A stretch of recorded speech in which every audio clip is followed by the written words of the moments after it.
Bismillahirrahmanirrahim. Pada pertemuan kali ini saya akan memberikan sedikit penjelasan bagaimana kita bisa berbicara bahasa Arab atau membaca tulisan Arab yang tidak pakai harokat, ataupun untuk mengarang dari bahasa Indonesia kita rubah ke bahasa Arab. Jadi untuk kita bisa mengarang ataupun kita membaca ataupun berbicara bahasa Arab, pasti kita harus mengetahui suatu ilmu untuk menyusun daripada kata-kata bahasa Arab tersebut. Ya, jadi kita perlu. Sebagaimana kita bahasa Indonesia sendiri kita harus belajar bahasa Indonesia. Bahasa Inggris juga harus belajar namanya susunan bahasa Inggris. Karena di dalam bahasa Indonesia itu tidak sama susunannya dengan bahasa Inggris. Bahasa Indonesia tidak sama susunannya dengan bahasa Arab ataupun bahasa-bahasa yang lain. Ya, jadi setiap bahasa itu memiliki susunan bahasa tersendiri. Ya, sekarang kita akan membahas sedikit. Terus siapa yang bertugas untuk menyusun atau merubah daripada kata-kata di dalam bahasa Arab? Yaitu ada namanya ilmu nahwu dan ilmu shorof. Ilmu nahwu dan ilmu shorof. Terus apa sih ilmu nahwu dan ilmu shorof? Ilmu nahwu dan ilmu shorof disebut juga ilmu alat, ya, yaitu alat untuk bisa berbicara bahasa Arab dengan tertata, bisa membaca kitab kosong itu dengan mengetahui harokat-harokat dan susunan-susunan yang benar, dan bisa merubah daripada bahasa Indonesia atau bahasa lain kita ke bahasa Arab dengan susunan yang benar. Dan kita akan membahas sedikit tentang apa sih itu ilmu nahwu dan apa itu ilmu shorof. Jadi ilmu nahwu itu adalah ilmu yang lebih terfokus untuk menyusun daripada kata-kata di dalam bahasa Arab. Contoh, kita lihat langsung contohnya. Doroba Zaidun Amron. Doroba telah memukul. Siapa yang memukul Zaidun Zaid? Amron kepada Amr. Zaid telah memukul Amr. Jadi Zaid telah memukul Amr. Ini disebut, kalau di dalam bahasa Indonesia disebut dengan predikat. Kalau Zaid ini disebut dengan subjek, Amr disebut dengan objek, ya. Di dalam bahasa Indonesia, Zaid telah memukul Amr. Di sini ada subjeknya, di sini ada predikatnya, di sini ada objeknya. Cukup berbeda. Di dalam bahasa Arab, predikat itu lebih awal, habis itu subjek, lepas itu objek. Tetapi di dalam bahasa Indonesia, kita harus subjek dulu, predikat, baru objek. Ya, jadi cukup berbeda.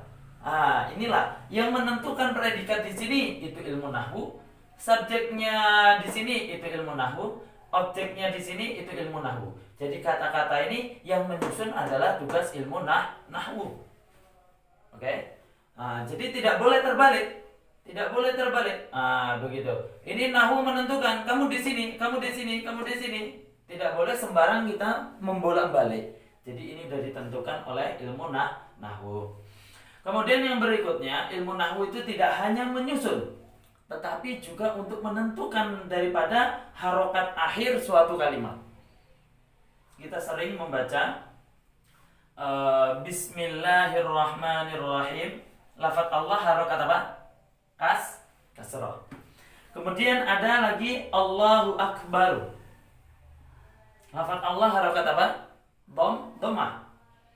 Kemudian kita melihat lagi ada Innallaha ma'as sabirin. Lafaz Allah harokat apa? Fathah. Kita bisa melihat di sini bahwasanya lafaz Allah harokat kasrah, lafaz Allah harokat dhammah, lafaz Allah harokat fathah. Ini siapa yang menentukan daripada harokat? Yang menentukan harokat ini adalah ilmu nahwu. Kenapa kok harokatnya ini berubah? Ini tugas ilmu nahwu lah yang menentukan. Contoh aja ya. Ini sebagai contoh, Doroba Zaidun Amron. Ya. Di sini Zaidun harus di sini namanya pakai doma tanwin di sini ya. Tuh. Jadi nggak boleh di sini doroba Zaidan Amron, itu enggak. Jadi harus Zaidun. Nah, begitu. Amron objek itu harus fathah. Contoh di sini ya, untuk pemula. Amron harus fathah. Jadi objek harus fathah. Jadi nggak boleh nanti kita rubah objeknya Amrun. Nah, itu nggak boleh. Oke? Di sini harus Amron. Nah, di sini yang menempatkan predikat di sini, subjek di sini, objek di sini, ini adalah tugas daripada ilmu nahwu.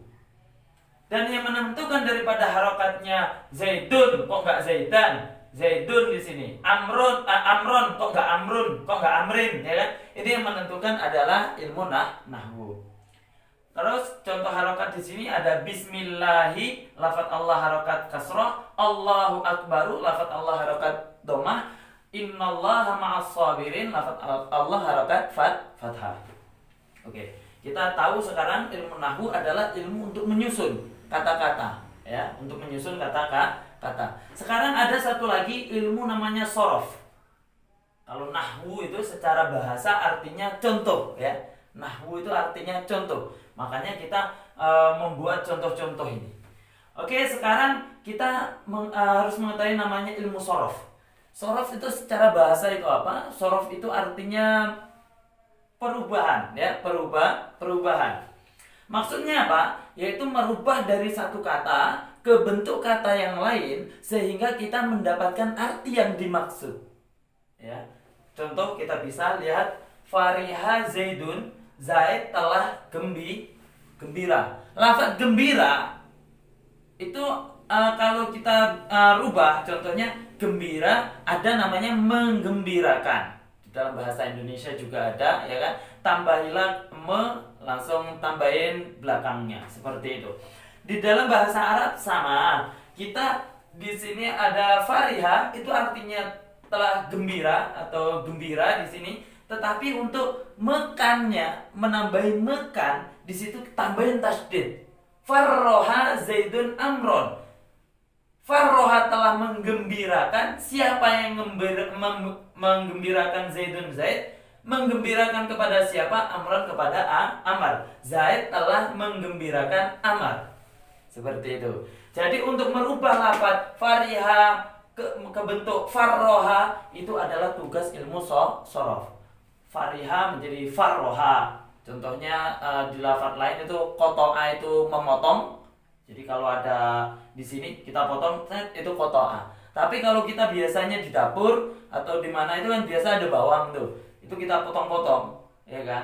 Itu berarti artinya merajang. Itu pakai kotoa yang pakai tasdid itu menjadi artinya memotong-motong. Jadi perubahan dari memotong satu, memotong-motong itu adalah tugas ilmu sorof.